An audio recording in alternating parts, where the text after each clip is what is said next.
You're ready. Good.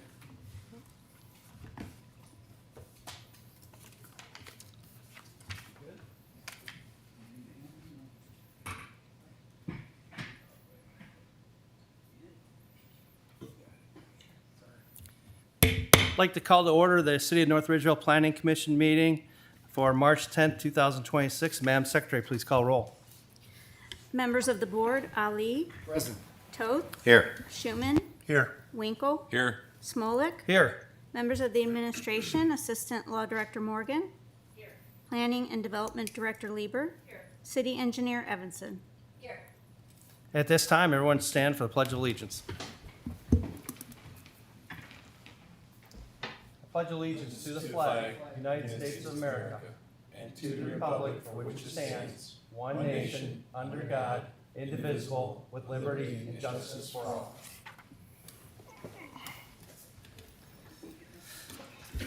Has all the commission members had a chance to review the minutes from the February 10th, 2025 Planning Commission meeting? Is there any corrections at this time? Hearing none, those minutes shall stand and be filed. Director Lieber, I believe we have some administrative approvals. Yes, thank you, Mr. Chair. We had one certificate of zoning compliance since your last meeting for a private ambulance service on Taylor Parkway.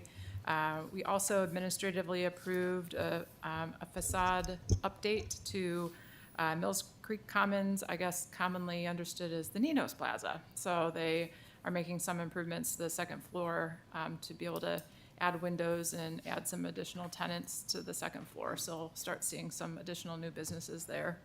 And then third and final, I just wanted to let you know that we've gone online. So we've joined the Century, and we now offer online applications for planning and zoning. That's for planning commission applications for whether it's subdivisions, commercial projects, home occupations, new businesses, variance requests, et cetera. So it will somewhat change how we deliver information to you and how we work with applicants, but it will mean it is a streamlined process. People could apply from home, upload documents, pay online, not have to try and make it here between 8 and 4:30. So we think it'll be a great improvement.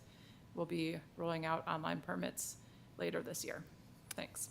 Perfect. To just go on that online services, is the Agenda Center going to move to that, or is that going to be still in the same portal it's in now? The agenda will not change, so that will still be published through as it is today. Okay.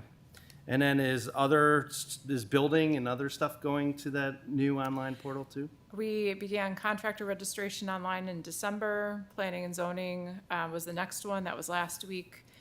Permits for both building and engineering will be in the coming month or two, and then code enforcement, so people can log complaints and we can track property maintenance and other enforcement actions will also come online later this year. Okay, very well. Good, thank you. Welcome. All right, Madam Secretary, new business, the first applicant. PPZ 20260405 Northridge Point Subdivision, Phase 9, Final Plat. PPN 07-00-030-000-179. Applicant Northridge Point Limited, Gary Smittick, Managing Member. 36715 Avalon Court, Avon, Ohio 44011. Proposal consists of final plat approval of Phase 9, consisting of 16 cluster lots for Northridge Point subdivision. Property is zoned R1 Residence District, Chapter 1282. Director Lieber, findings of fact. Thank you, Mr. Chair. The developer is seeking final plat approval of Phase 9 for Northridge Point. An amended preliminary plan for the subdivision was last approved by Planning Commission in 2023. This particular phase consists of 16 sublots, all of which are cluster lots developed under Chapter 1282. Phase 9 continues Sophia Lane and adds the Turn Place cul-de-sac. Through Phase 9, the development meets all of the requirements for density, open space, and percentage of cluster units. The front yard depth is also adequate. In our subdivision regulations, the plats and data for the final approval here, the final plat must show building setback lines with dimensions, The plans that were submitted show the 15-foot rear yards for all of the cluster lots due to the required setback of open space. 15 feet is required, but we noted several setback issues. And two of the lots, sublots 307 and 322, those are subject to the 15-foot setback to open space, which the developer is seeking a waiver from Planning Commission. Sublot 312 shows a 7.5-foot setback to open space where 15 feet is required. This area is adjacent, the east side of this lot is adjacent to area that's intended as open space. And the developer is also requesting a waiver of that requirement. And then finally, sublot 315 also is not showing the required 15 feet. However, the area to the west is part of the amended preliminary plan that would continue residential cluster lots. So we foresee that there will not be open space, that there will be a lot. And so I feel like Planning Commission can make a determination that consistent with the amended preliminary plan, no waivers needed because of the future intent to develop continued cluster lots for that, just for that 315, sublot 315. So, as I stated, Planning Commission can allow lesser distances between cluster areas and open space if you determine that the intent of the chapter would be adequately met. If a waiver is not granted, the developer would then have the option to file for a variance and go to the Board of Zoning and Building Appeals. For final approval, Planning Commission reviews all those items listed for final subdivision plan, looking at the improvement plans, the detailed plans and specifications for all the street, sidewalk, sewers, water, street illumination, grading and other site features, detailed landscape plan, final form of the covenants running with the land, deed restrictions, et cetera. We had a staff review meeting with the applicant and indicated some additional information that would be needed. Engineering did pass along the approved construction plans that did show the streets, the sidewalks, the sewers, the water mains, and all of those details, as well as a lighting plan. Street tree locations and selections have been submitted and reviewed by the arborist. No additional landscape plan was provided. And I'd also noted we were looking for the common mailbox area details. So that general location is shown, but not a lot of detail was provided. And again, the developer has indicated and supplied a letter to the commission with their request for the waiver on those 3 sublot and to waive the 15 feet setback of the unit to open space. Thank you, Mr. Chair. Okay, thank you. City Engineer. Thank you, Mr. Chair. As Ms. Lieber had mentioned, engineering had reviewed all of the construction drawings, and I would say the construction items are substantially complete, other than some of the things that Ms. Lieber had mentioned, the landscaping, some of the general grading on the blocks, the lighting, landscaping. These things could, again, be put, noted for outstanding items and be estimated to put a performance bond in place for those outstanding items. As-built were completed and appear to be in compliance with the approved drawings. There are some missing sewer videos. I believe engineering is working with the applicant to obtain those. Regarding the plat, the applicant, we've been going back and forth. There's some common drainage that is on the HOA property, and the applicant recently submitted a covenant that would be included in the HOA documents, outlining that the property owner abutting that particular area in the rear of their lot would be obligated to maintain that area, even though it's not on the sublot itself. And so I did have some concerns regarding that. I don't think we have anything like that in the community. Usually those shared drainage systems are maintained by the HOA. So I just have some concerns regarding that.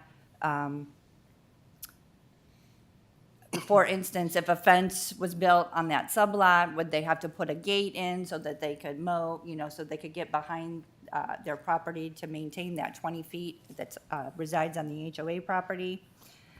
So maybe the applicant, when they present, they could talk a little bit about that. Regardless of however it shakes out, if it, you know, if the homeowner is the underlying person to maintain that 20-foot drainage easement, I would just ask for some additional language to be put on the title of the plat. And that concludes my report. Thank you. Okay, thank you. Assistant Law Director? The only thing I'm noticing is what the engineer indicated, as long as the outstanding issues can be covered by a performance bond, we're comfortable with that. And when you go to vote, if you decide to approve this, make sure you take into account the sublot issues that are listed on the planning director's notes. Other than that, it was fine. Okay, I see we have the applicant here. Just state your name and address for the record and tell us a little bit additional information about your project. Gary Smittick, 36715 Avalon Court, Avon, Ohio. So I'll add a little color to some of those things. So the mailbox cluster pad is there, that's in. Just because it mentioned it may or may, I can't remember. So this is the 9th phase. We've had 2 cul-de-sacs, cluster cul-de-sacs. In both of those phases, we've had blocks accessing retention basins typically, and both the sides of that was a 7.5 side setback. Oops, in all those lots. So this is it's not a precedent in this development. So just so I'm clear, all the cluster we're proposing is 7.5 side setbacks. So 60-foot wide, 161. One's even wider. It's a little odd shape on a cul-de-sac. So the minimum building width is 45 feet. 60 minus 7.5, 7.5, 45. Some of them are a little wider. All the green space or blocks next to it is next to a retention basin, next to the ditch, which we have, 60, 70 feet city access if they ever need it with the block. So it's not encroaching on anything. It's not encroaching on a swimming pool or playground or anything like that. It's just, next to grass. So that's the green space that I'm asking for. Like I said, we've done this in 2 other phases at least, maybe 3. Throughout the development. So it was kind of hit me. I didn't even know this was existed until it was brought up and I saw it.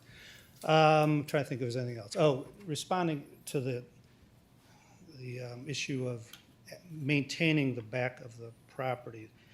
Used to be drainage was in an easement. So the homeowner just maintained it, cut the grass, couldn't build on it in theory, but I think the problem has been people have built on it. So now it's in a block. So I put affirmative covenants in the restrictions that the homeowner has to do this. The homeowner can't do that. The homeowner has to. And the reason to maintain it, frankly, is it's expensive for a homeowner association. The homeowner association has the right to go through the property in the covenants, knock down a fence if they have to, and they're not responsible, and the city can do it as well. And they're not responsible for fixing the fence, not responsible if the person's not maintaining or clogging it or whatever. Obviously, the homeowner association can go there as well and do it. So that's the rationale for it. It's you're talking about, it's going to be 2,000-3,000 feet of 20 feet wide on both sides of the road. It's a lot of money to maintain it. So the fences can't be built on it, playgrounds can't be put on it. And the gate thing is probably a good idea. Fences have to have a back gate if you put a fence up. And all the things that are built in this development, I'm on a HOA still, I won't be there forever, have to go through the HOA to get approval. So that would also be another kind of checkpoint. So that's that. I'm trying to think if there's anything else that I want to address. So the water issue, I think that's old news. I think there was the skimmer was backed up. I've been over that. If you've been over that, it's down about 4 feet, the water level. So those pipes are flushed out. Yeah. May I, Mr. Chair? Go ahead. I didn't really bring that up, but since you brought it up. I thought you said that they were holding water. Yeah. Mr. Smittick, yeah, some of the videos did show some ponding water, that's and it all. may be attributed to the skimmer, and we could take a closer look at that. But one of the reviewers did note there was some missing videos. Yeah, So- okay, I know, yeah, yeah. I heard So if you could that. Yeah, I'll have, look into that Yeah, and get yes, those over to us yeah, I don't know why for they- further review, Yeah. that'd be great. yeah, but, yeah, that, and you said the as-bills show positive slope on all of them. So, some of that may be old news going back and forth, but they're functioning properly. So I don't know if there's any other questions, but I think I addressed what was on my mind at least. So I'm asking for the variance, like I said, one side is 60, 70 feet of green space block where the ditch is, and the other one is at the end of the street where the retention basin is, and there's a bunch of grass between the end and the retention basin. That's the 7.5 feet side versus 15. I don't think there's Okay. anything else. I'm going to open it up to general comments from the public. Is there anybody in the public who has any general comments or questions in regards to this project? Okay, hearing none, I will close the public comment session. At this time, if any commission members have any questions or comments? Mr. Chairman, Go ahead. I have a question. I was wondering if we could elaborate on the maintenance of the 20-foot easement a little bit more. Is this something that would be widespread for every homeowner? Yeah, so to- I'm going to go over here and point. Go ahead. I'll point at a few things. So these are the two lots, by the way, 7.5 versus, this probably is more than 7.5, it's just an odd-shaped lot. 7.5, and one over here, 7.5. You can see this is, so this is the 20 feet, right here. This is the 20 feet right here. And there's a storm pipe in the back, so then, part of the problem in our Ridgeville, Avon, it's so flat, and you can't get fall. So in order to get better fall, get closer to the rear yard drain, instead of having to have a rear yard drain and bring the storm all the way to the road, which requires fall, and then down the street to the retention basin, they engineered it, and I think Christina, I don't want to speak for you, it's probably a better way to drain in the city of North Ridgeville in some places. Because we had the issue in Phase 8, the fall was not great.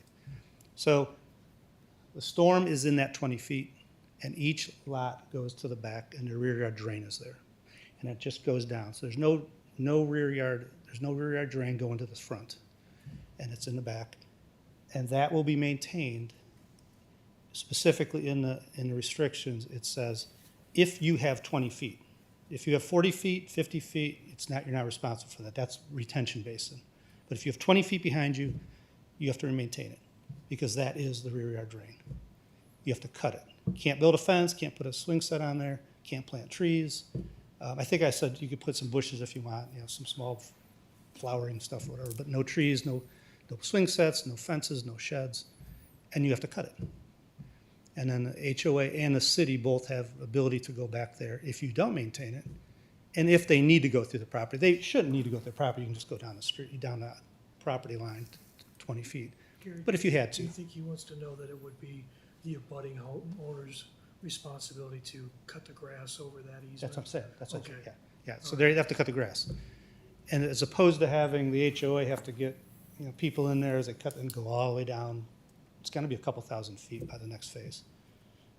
Different access points, but it's gonna be the same way, it's expensive, for them to do that, and so but if they have to, they will, because they have the right to. So it's really belt and suspenders, homeowner does it. Through the chair, so what document allows the rights to the city to rectify the situation or the HOA if someone is not maintaining it? Deed restrictions. There's deed restriction. affirmative covenants. You have to do this, you have to do that. Not that and some you can't do that. You can't build on. There's other areas in the city that are much older, but we have issues where no one took care of anything, and it creates several problems, and the Yeah. HOA has to take care of it, then there's conflict between HOA and homeowner, and it never gets resolved. This is why I'm asking this question. Yeah, That's- absolutely. That's happened several times to me on the east side of town. Yeah, this is, some of them didn't even have HOAs. Some don't have good HOAs, some don't have any money in them. This is, it's a modern HOA, it's got, reserve funds, all that stuff, and has deed restrictions, it has covenants, it has all this stuff. But it's in the deed restrictions. So, through the chair again, so if there's an issue with the pipe, is that the homeowner's responsibility to fix that? No, that's the HOA's. The only thing the homeowner is responsible for is cutting the grass. Only thing. Thank you. Mr. Chairman. Go ahead. So who maintains the pond, the retention HOA. basin? The HOA? Yeah, And what nothing about changes. What about the, around it? HOA, nothing changes, it's the 20 feet behind the lot only.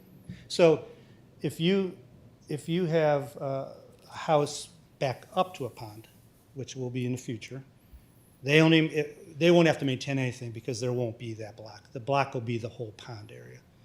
But if you have the pipe going to it, once the 20 feet disappears, HOA. 20 feet, homeowner. And that's how I define it. If you have 40 feet behind you, you probably got something but more than a pipe. I guess to just expand a little bit on this issue, I think the city's issue is this 20-foot maintenance responsibility is buried in the, the declaration and it's, and I think to make it easier for everybody, if we could just put some type of general note on the plat. It is. Oh, it is, yeah. You just state your name and address for the record. Yes, sir. Dale Haywood, Leary, Ohio. I'm the civil engineer on the project, working for Mr. Smittick. We did have this conversation at the pre-application meeting, and the engineer's representative and I talked following the meeting about specific language to put on the plat. And it will address that issue about who's responsible for maintaining that 20-foot strip Perfect. of common area behind the adjacent lots. Okay, and then that way they don't have to look for this recorded instrument that might be difficult to It'll find. be right there on the face of the document. Perfect. Okay. It's basically the same language. Yeah, we duplicate the language. Okay, and then as far as the common mailbox, is there landscaping going around the common mailbox, or is that just going to be a pad with the mailboxes? So if you go straight back almost at 12 o'clock towards the pond, that's where it is. And around it is going to be grass. And I will be planting some trees, but I don't like to plant trees until I get a feel for where a tree makes sense with high tension wires behind it and stuff like that. So I can't do it, well, first I can't do it now because of weather. But there will be some trees, but not trees with leaves because it clogs up the basin. It'll be probably white pines and maybe some spruce interspersed around the pond. Okay, because your landscape plan did not dictate that. No, they showed us Drees' landscape plan and they didn't have it either, so we just did what they did, the same plan, which was, because I honestly, I'm not going to tell you where I can plant trees. I don't really want to lie and say I'm going to plant a tree here and then it doesn't make sense. Okay. I just want to be able to drive down the street and say, oh, let's plant one there because there's a high tension thing there. And, you get a feel like I'm going to have a fountain in there, but I don't have a fountain this year. It's going to be next year because nobody's there to watch it and enjoy it. So, Okay. yeah, it'll be nice just like the rest of the development, but I don't know exactly where. Just to tie a bow around that, there is a street tree planting plan that describes all the trees that will be planted in front of every house down the street. So, and that was worked out with with Ryan, the city arborist. Perfect. Okay, does any of the other commission members have any questions or comments? All right, at this time, the chair will entertain a motion. I would like to make a motion to approve with the following conditions. Condition number 1, administration shall determine the type of easements around the storm retention basin.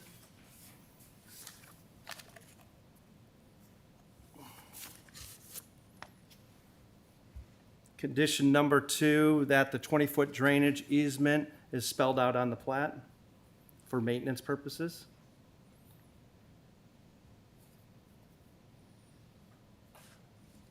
Condition number 3, that the administration will approve the landscaping around the basin with the additional trees not shown on the submitted landscape plan.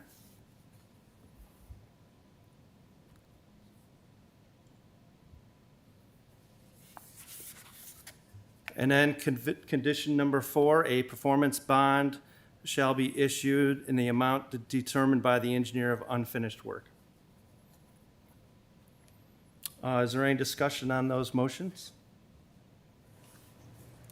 Mr. Chairman? Go ahead. So with the performance bond, would that resolve our concern with lot 315 as well? Right now, there's nothing on the table, so 315 would be approved right now with a 7.5-foot setback, unless someone would like to further discuss that and put a motion or an additional condition on that. Well, one of the staff comments says that 315 remained a cluster lot to avoid issues in the future. Do we have to make that a condition? I guess that's the question. I believe it's submitted as a cluster, right? We'll let the applicant, sublot 315 is the question? That's going west, right? That's the lot going west? Yes. Yeah. So it's approved as a cluster lot. If we buy the property to the west of that, who knows, but it will not be an easement. I can guarantee you that, because there's no reason to be an easement, because there's no pond behind it. The only reason we have the blocks is drainage or retention. Mr. Chair?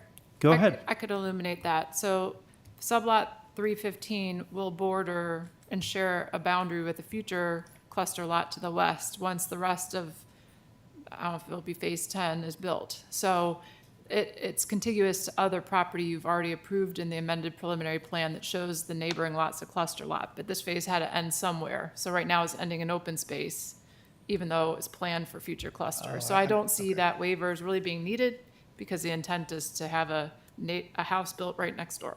Okay, I'm looking at the wrong lot then. Okay. Correct, similar to the other ones. Right. Yeah. Okay. The other 3 sublots do need the waiver specifically articulated. Do we, I guess, point of order, do we need a separate motion on each of those, or could we do a, No, you can just use it as a condition, those 2 bullet points. The Okay. first 2 bullet points, just add it to your list of conditions, will be sufficient. okay, all right. I guess, condition number 5, sublot 312 shall have a variance with the 7.5-foot setback, side yard setback. And that's the same for 315. No, 307 and 322. The bullet point. I'm sorry, above that. 315, we're not doing one, correct, sorry. So it's clarification, those are 307, 322, and 312. Yes. Those 3. Perfect, not 315. All right. I'm a rookie now. All right, any further discussion? Okay, is there a second on that I'll second short it. motion? I'll second it. All right, Madam Secretary, please call roll. Ali, Yes. Toth, Yes. Schuman, Yes. Winkle, Yes. Smolik. Yes. Motion carries unanimously. All right. Thank you. Madam Secretary, second submission today before the commission? PPZ 2026-0413 Victory Park Turf Baseball Field, 7777 Victory Lane, PPN 07-00-003-102-107. Applicant PMJ Park Holdings, 7777 Victory Lane, North Ridgeville, Ohio, 44039. Proposal consists of converting one existing baseball field, Field 7, to an artificial turf baseball field with turf bullpens and a batting cage. Property is zoned I-2 Light Industrial District. Okay, Director Lieber, findings of fact. Thank you, Mr. Chair. While this property is zoned I-2, the commission is familiar with the fact this is city property that's leased for the sports park purpose. Field 7 is proposed to convert to a turf baseball field with other amenities, including bullpens and a batting cage. This field is located at the extreme southeast corner of the property.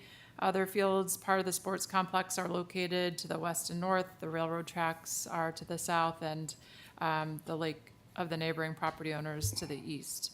That wooded area adjacent to the railroad tracks, lake in between Field 7 and 8 will be cleared. A new dry stormwater detention basin is proposed for stormwater management between Field 7 and Field 6. New fencing around Field 7 is proposed. The fence height varies depending on where around the field it is and the need, from 4 feet to 8 feet, and in some areas 16 feet. The fenced area is set back about 7.2 feet from the south property line at its closest point, and just under 10 feet from the west property line at its closest point. Happily, no new lighting is proposed, so we don't have to talk about lighting again. Existing light poles will remain, the existing scoreboard will remain, and those fixtures are located outside of the current fenced area. We had a staff review meeting, and requested additional information was provided. I'd requested an exhibit with baseball fields numbered for reference, which was provided. I'd asked to clarify the intent for any existing trees or plant material, just because the demo layer kind of showed some areas where I thought trees would be coming out and wanted those more clearly indicated. It's a little bit fuzzy on those still. We did receive the fencing detail. There's a combination of chain link fencing and netting shown. The applicant indicated that spectator seating will be provided, and has indicated a pad will be poured for bleachers. And then my last concern was about just accessibility and providing a legally required accessible route from the parking lot or a drop-off to that field. And that accessible path is provided on sheet C3.0. And that concludes my report. Thank you. Okay, thank you. City Engineer. Thank you, Mr. Chair. The plans are very developed, and we will thoroughly review those during engineering. I did notice details for the fencing and the netting, as well as the stormwater management pond that Ms. Lieber had mentioned. So all of those will be vetted during engineering review. I did want to mention, in our previous conversations with the applicant, we had asked for an updated stormwater management report to account for all the revisions of the improvements made since the original report was prepared back in, I don't know, I think 2008 or 2009, when Victory Lane went in. And the engineer of record has submitted that for our review. I haven't had a chance to thoroughly look through it, but it did seem to meet all the concerns that, or at least address the concerns we had, being all-encompassing. I also had asked for an as-built survey for the entire property, because we did not have in our possession a survey that included all the improvements since 2009. And I know there's been some changes to drainage patterns and some impervious surfaces. So I did want to ask the applicant if he could perhaps touch base on that, where that stands in the process. And that concludes my report. Thank you. Okay, Assistant Law Director. Nothing additional. Okay, I see we have the applicant before us. Please state your name and address for the record, and tell us a little bit more additional information for this submission. Okay, I'm Joe Borky, the managing partner for Victory Park. I'm from Mentor, Ohio. The project we currently are talking about here is Field Diamond 7 in the bottom left corner of the picture she has there. Essentially, it's an existing baseball field. We've coordinated with St. Edward High School, who is going to be moving into that field for their home for all 3 levels of their baseball program, provided we made certain changes to the fields. One, of course, making it an artificial turf field, and then replacing the existing dugouts with better dugouts, replacing the existing batting cage with a better batting cage, replacing the existing bullpens with upgraded bullpens. So essentially, it's going to be the same thing we have. It's just making it more relevant for today's type of baseball play and whatnot.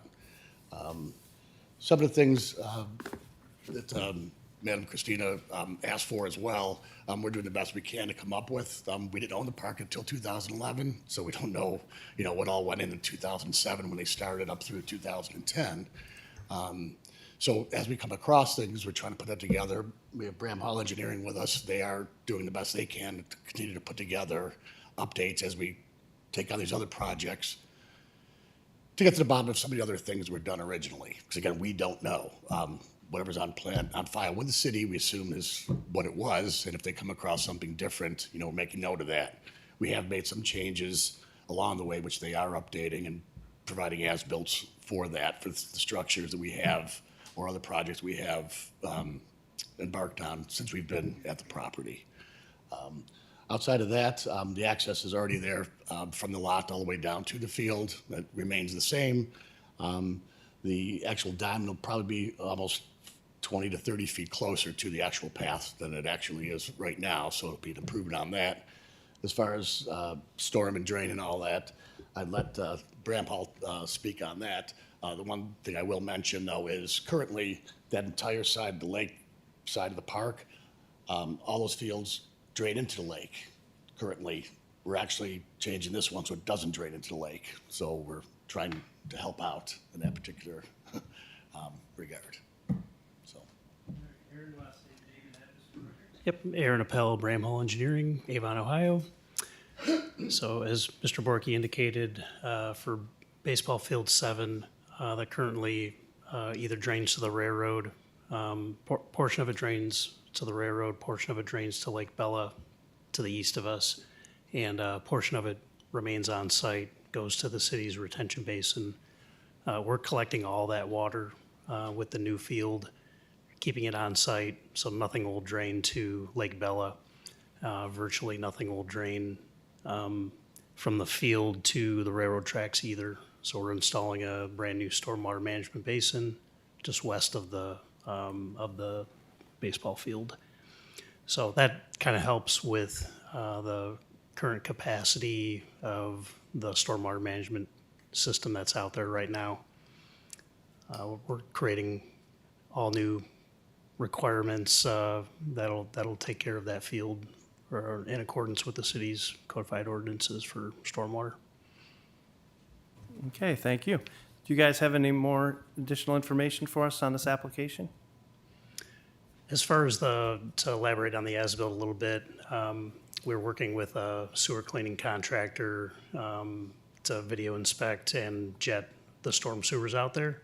They've had a lot of debris in them over the years, so that process is nearly complete. So now we can get good inverts throughout the park and finish up the as-built for that Christina has requested. We also did provide a few additional items to the Planning Commission today, some pictures of batting cages, as well as what the dugouts could look like. The batting cages pictures that were provided are from the vendor, and the dugouts, they're going to look very similar to the ones that are at the high school in North Ridgeville. Those are cement block dugouts with a roof.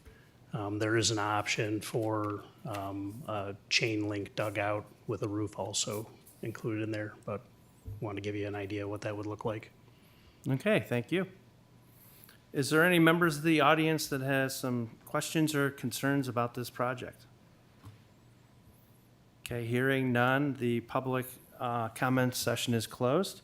Is there any questions or comments from the commission members? Mr. Chairman, Go ahead. are you going to be installing any stands for visitors here? I didn't see any on the. plan. Portable stands like we Portable. currently have for all the balance of the Oh. fields. Okay.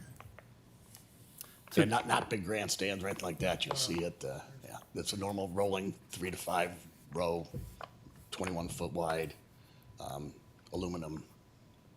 So where are those going, Same place they were before. and where's that at? Between home plate and third base, between home plate and first base.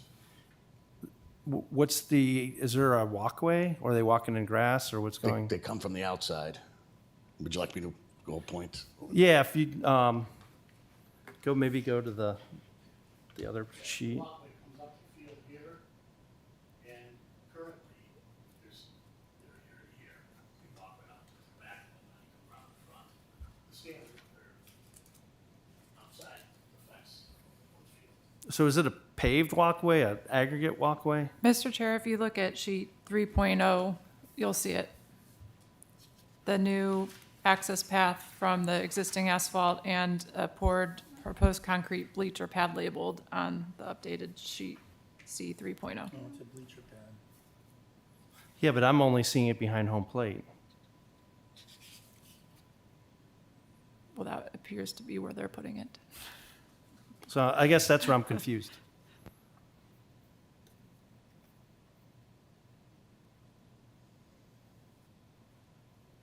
Between dugouts and home plate on the outside of the dugouts, you call it.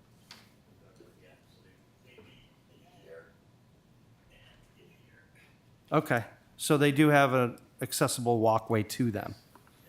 Okay. All right.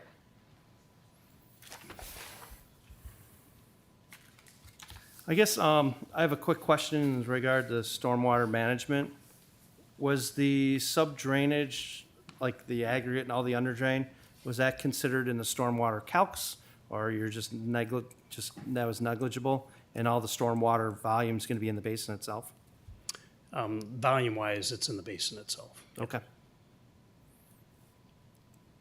And then what about water quality? We are accounting for water quality. There's a micropool and forebay in the stormwater management basin. All right. Is there any other questions or comments? Yes, Mr. Chair. Go ahead. Mr. Borky, you had mentioned that St. Edwards is going to be the primary tenant of that baseball field. Yes, sir. Will that be available for other events other than St. Edwards, or is that exclusive? No, to them? they're the primary tenant, so they have first rights during the spring season. They come up with a schedule, which they originally came up for this spring. We said, well, obviously we couldn't get the project completed. So they will use it 3 to 5 times a week, depending from the end of February through the beginning of June. The balance of the year, we use it for, what other tournaments and games are required. Okay, for that. thank you. And also, you had mentioned that they're going to bring in some signage.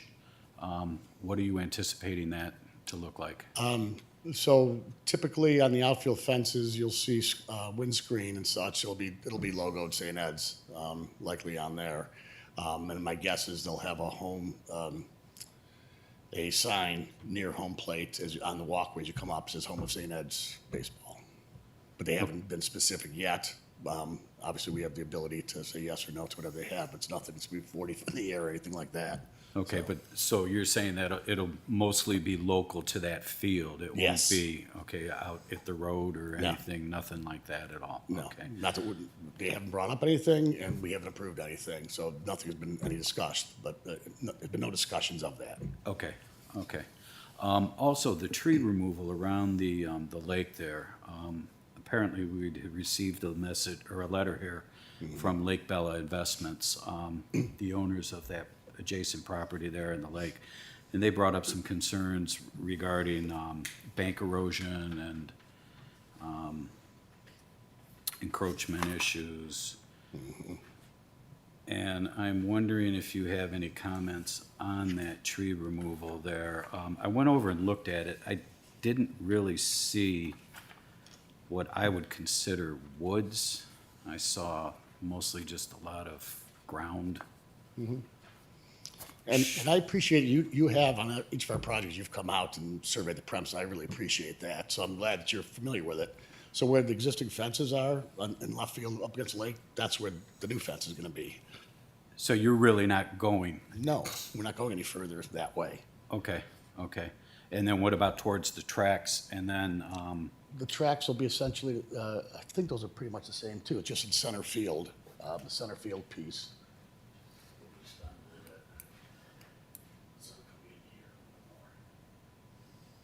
okay. Outside of that, pretty much. Are there any plans for any plantings in that stormwater collection area there between fields 6 and 7? No. Okay. Is that something that could be considered? Is that I believe you called that was going to be a micro pool, so you're not looking for that to be a wet basin? They'll need to address that. So- Okay. Good evening. George Webb with Bramhall Engineering and Surveying Company, 801 Moore Road in Avon. We don't anticipate for any plantings within the basin. Typically, we try to keep any kind of hefty vegetation out of the basin, just in case that dry basin does become wet during a heavy storm event. We don't want any kind of impeding of the flow getting to the outlet structure. So we don't currently call for anything. There is potentially a plan for the baseball team to have what they call a turtle, which is like a portable batting cage that they can roll in and out of the field. So plantings just outside that fence there might impede their ability to do that. And that would be essentially in the same area. There's, it looks like a batting cage or a temporary bullpen or something there right now. Yeah. So you're speaking in that area right there? Correct. Okay. All right, well, thank you very much. I guess I have one quick question for the administration. This parcel's city-owned. As the owner of the parcel, does the administration have any issues with all this turf being installed on this parcel? No. Okay, thank you. Okay, is there any other additional questions or comments from the commission? All right, at this time, the chair will entertain a motion. Mr. Chairman, Go ahead. I recommend we approve the project as presented. Do I have a second? I'll second it. Okay, Madam Secretary, please call roll. Ali, Yes. Toth, Yes. Schuman, Yes. Winkle, Yes. Smolik. Yes. Motion carried unanimously.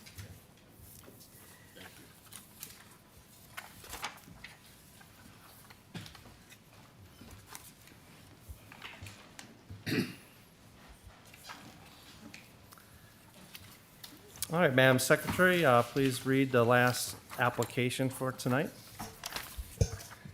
PPZ 2026-0414 Madison Avenue Salon LLC, 6040 Lear Nagel Road, PPN 07-00-008-117-082. Applicant Nicholas Dubecki, Integrated Outdoor Living LLC, 47581 US Highway 20, Oberlin, Ohio, 44074. Proposal consists of construction of a new 6,000 square foot commercial building with associated site improvements for use as a hair salon. Property is zoned B3 Highway Commercial District. Director Lieber, findings of fact. Thank you, Mr. Chair. This property, I'm sure you'll recognize, is, I guess you call it behind Walgreens as you head north on Lear Nagel from Center Ridge Road. As stated in the intro, the applicant's proposing construction of a new 6,000 square foot commercial building for use as a hair salon. The future owner is a tenant currently in another existing building in North Ridgeville and is looking to expand her business and her footprint in North Ridgeville. All around this property is also land zone B3 Highway Commercial District, except to the north. It's zoned R1 Residence District, but you'll notice that that contains utilities owned by CEI and has pretty significant electric utility infrastructure. And then property beyond that, which is zoned R1, is a church. The site is currently vacant, however, contains stormwater management facilities that serve the Walgreens property, as well as half of the Walgreens Lear Nagel driveway. Plans indicate there is a 15-foot access easement along both sides of that shared property line. The applicant's proposing to use this shared drive for access to the hair salon, so that this would remain the only curb cut onto Lear Nagel Road, which is a good thing for traffic management point of view. Sidewalk currently exists along the full frontage of the lot, and then the applicant's provided for a pedestrian connection from that public sidewalk to the building entrance. The building meets all required setbacks and height limits. The building is steel construction, but the elevations, even though that sounds kind of, institutional, I would say that the elevations show that there's, significant window area and some architectural character that I think will lend itself to a nice-looking building. Elevations and color renderings were provided, but the plans had not identified all the proposed exterior materials and finishes. We did get a couple new submittals just today that had some additional materials notes of the siding and the roof proposed. I think there's a color sample that might be floating around here somewhere of the bone white color of metal that's proposed for that building. Parking meets the required front yard setback. 24 spaces are provided, which meets the zoning requirement for 2 spaces per chair. Dumpster enclosure is provided in the northwest corner of the site. That's going to be a 6-foot high white vinyl fence. Landscape plan was submitted showing foundation plantings around the building perimeter and some additional trees throughout the site. Because this is a B3 property abutting an R1 district, the zoning code wants a 10-foot buffer strip along the entire north property line. But given this proximity of this use and what this use is adjacent to a utility use, and also then beyond that to a church, I believe the planning commission can determine the need for and sufficiency of that landscape buffering, or what practical effect it might have given the abutting land uses. Lighting plan was provided. The parking lot fixtures are full cutoff. Some of the building mounted fixtures are not, but are decorative in nature, and the planning commission would be able to approve non-full cutoff fixtures if they're deemed decorative. There's no light trespass onto residential property. The proposed average parking illumination was excessive, however. We allow a max average 2-foot candles, 3.87 is shown. So the plan does not currently comply with the lighting levels. I believe the applicant is going to work on trying to reduce those to a zoning compliant level, but they'll either need to comply or apply to the BZA if they wish to exceed the maximum code requirements. In our staff review, we'd asked for elevations labeled with exterior finishes. Again, some finishes have been added. We had asked if there would be ground-mounted equipment. If so, if it's on a publicly visible side, that there should be some kind of screening provided around it. We had requested to provide all parking space and drive aisle dimensions. So I see that there's some notes for the ADA spaces that indicate 8 feet 7 inches, but our minimum parking space size is 9 by 18, and we just need to make sure all parking spaces meet the minimum dimensions in the lot. We talked about the extent of parking lot curbing. We, in our staff review, found that the applicant will provide curbing all around the parking lot except for on the north side, where they're looking for some sheet flow, stormwater flow off the parking lot towards that stormwater basin. We had asked for planting sizes on the landscape plan. Those have been provided. We talked about the lighting, and then also we had asked the applicant to submit the easement for staff review before permit. We don't want to grant permission for use of somebody else's property without proper documenting all the different easements on the property, of which there are several. And that concludes my report. Okay, thank you. City engineer. Thank you, Mr. Chair. Just to add to that, so the preliminary plan had indicated utility connections on some of the abutting properties, namely the sanitary to the west, the water off of Walgreens property. There's a shared drainage system, including the stormwater management pond. And unfortunately, we did review our records, and we don't have those easements on file. But I do have some information to present to the applicant that will point him in the direction, point him in the right direction, I think, to get all those instruments. So it'll be imperative for us to review those easements to ensure that the applicant will have those rights, both for access and utilities, and what that implies for the stormwater management pond. It'll have to be updated to the current code. I believe that one's, I think, early 2000s it was built, so I'm sure it won't meet the current water quality requirements. The applicant is aware of that, and we'll pursue that once the easements are reviewed. And then that concludes my report. Thank you. Assistant Law Director. Yes, I'm hearing a few things like the easements that aren't done yet, so those should be taken into consideration when you're voting or if you feel comfortable. I have a question. Are the parking space sizes, are they going to need a variance for that? Is that what you're saying? I'm saying that the parking lot needs to be designed to our requirements, showing the minimum required dimensions, which I imagine can be accommodated here. But will they need a variance, or do you think they're just gonna realign their spaces? I would ask the applicant to address that in his presentation. Okay, and one other, or two other items, actually. When planning commission is voting, there's an indication here that you can determine the sufficiency of the buffering. So, I mean, I would mention that specifically. And also, whether or not you choose to approve the non-full cutoff fixtures, since those are two things that fall to the planning commission. Mr. Chairman, can I get a clarification? So you said that the power lines are actually on R1 and the church beyond is R1? Yes. Okay. Is that it? Okay. Can the applicant stand up, state your name and address for the record, and tell us a little bit more about your project and maybe fill in some of the gaps? Yeah, hi, Nicholas Dubecki, and it's 47581 US Highway 20 in Oberlin. This is a personal project for me. My girlfriend actually owns this property and runs a salon currently in the city. It's called Complexions Beauty Bar over by Giant Eagle, Get-Go area over there. And she recently purchased this land, and with my assistance, she wants to open up a large facility to bring more business into the city and have more employees here to basically grow her business and build a bigger name for herself.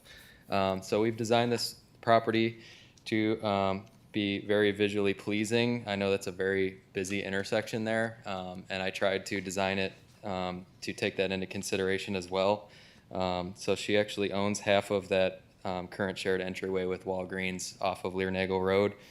So we would share that with Walgreens to be the main source of entry-exit into our property.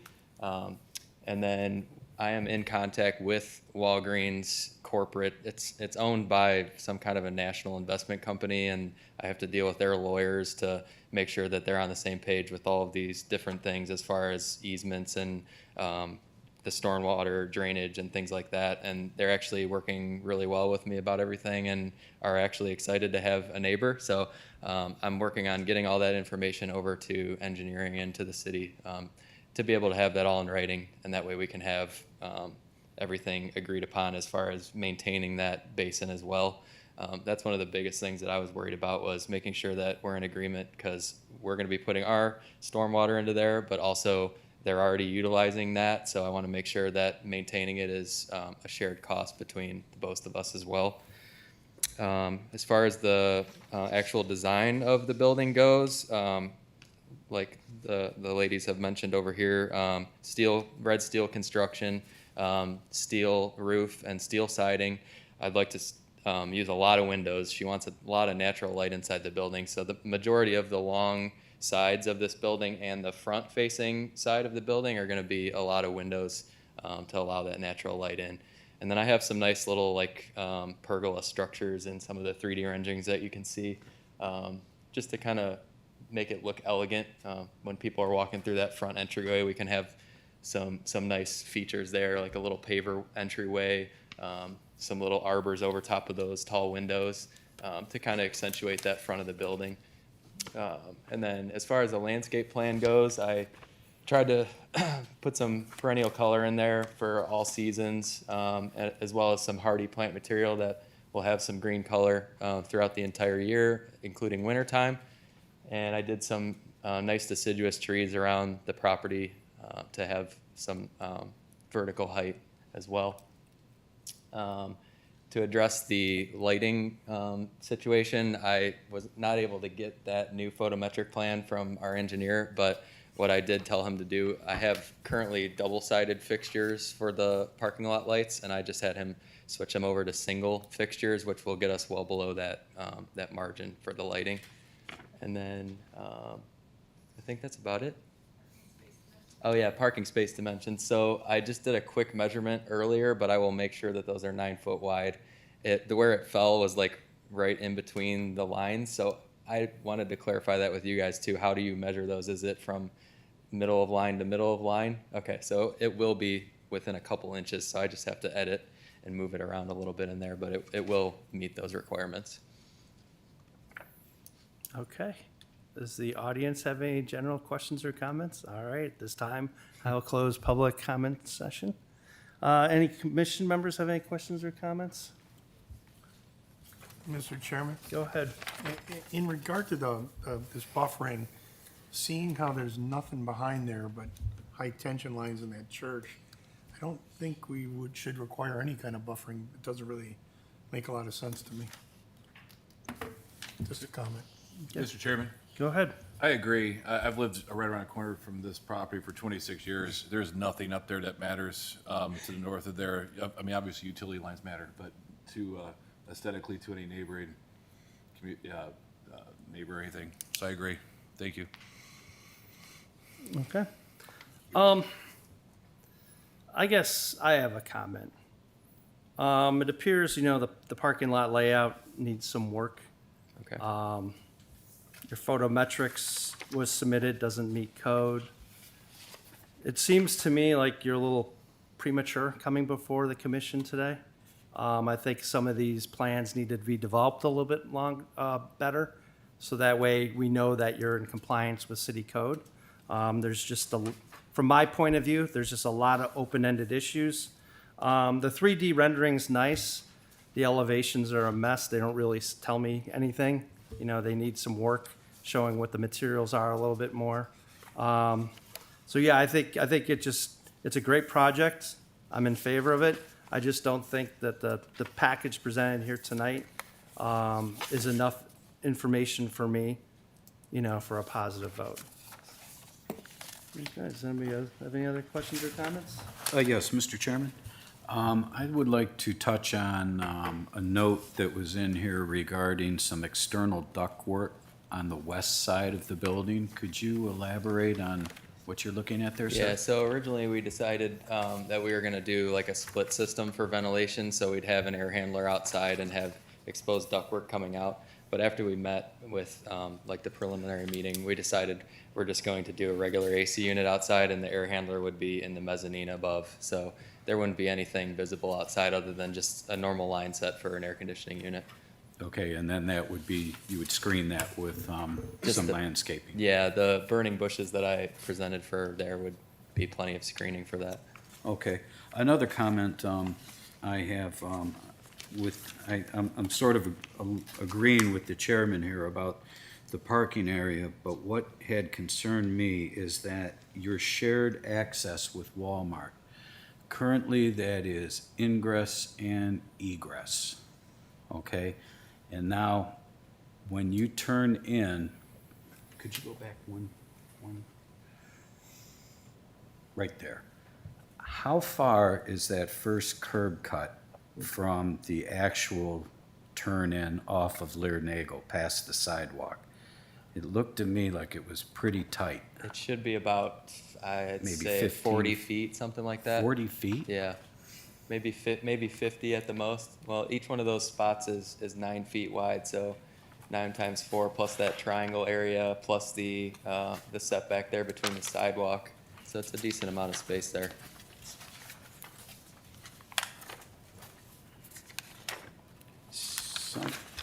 I must have missed something here because I believe I was looking at a drawing with scale. And with the drawing on scale and also looking at that existing curb drain, it looked like it was a lot closer than that. But you're